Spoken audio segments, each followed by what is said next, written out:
Баршаңызға сәлем, құрметті менің көрермендерім, сіздермен Гүлзада. Бүгін сіздерге өте тез және жылдам дайындалатын ашытқысыз шелпектің рецептімен бөлісетін боламын. Видеоны соңына шейін көрмес бұрын каналыма тіркеліп, лайк басып, менің каналымды қолдап қойыңыздар, қазақша контенттің өркендеуіне үлес қосыңыздар. Ол үшін үйде өзі үйіп қалған сүттің 2 пиаласын қосасыздар, және 1 қасық құмшекер, 1 қасық толмай тұз, 1 шай қасық қосытқыш разрыхительді қосып, жақсылап барлығын араластырып, осындай көпіршік пайда болады. Алдын ала илеп дайындап қойған ұнымызды салып, жақсылап орташа тығыздықта қамыр илейтін боламыз. Ұнды мен көз мөлшермен алдым. Егер сұйықтау болып бара жатса, ұн қосып, тағы да илеуге болады. Осы барлық рецепті осы видеоның астына жазып қоятын боламын.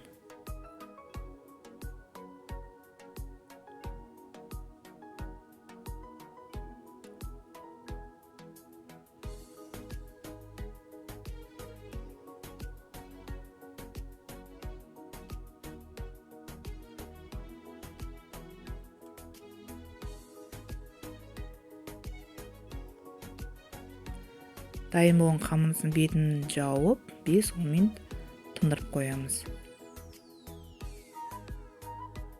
Енді қамырымызды бөлшектерге бөліп, жұқа етіп жайып, шелпегімізді ары қарай дайындай беретін боламыз.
Осылай жұқа етіп жайып аламыз барлық шелпегімізді.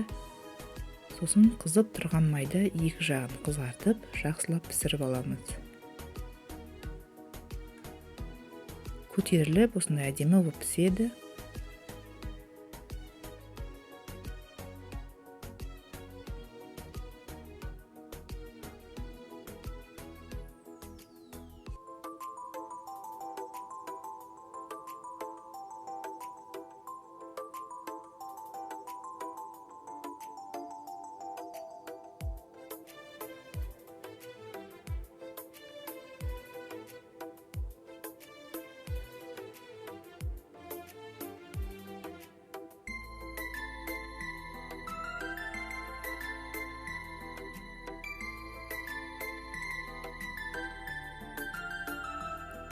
Барлық шелпекті осылай пісіріп аласыздар. Өте жылдам әрі тез дайындалады. Барлықтарыңызға осы рецептпен дайындап жасауды кеңес беремін. Барлықтарыңызға ас болсын.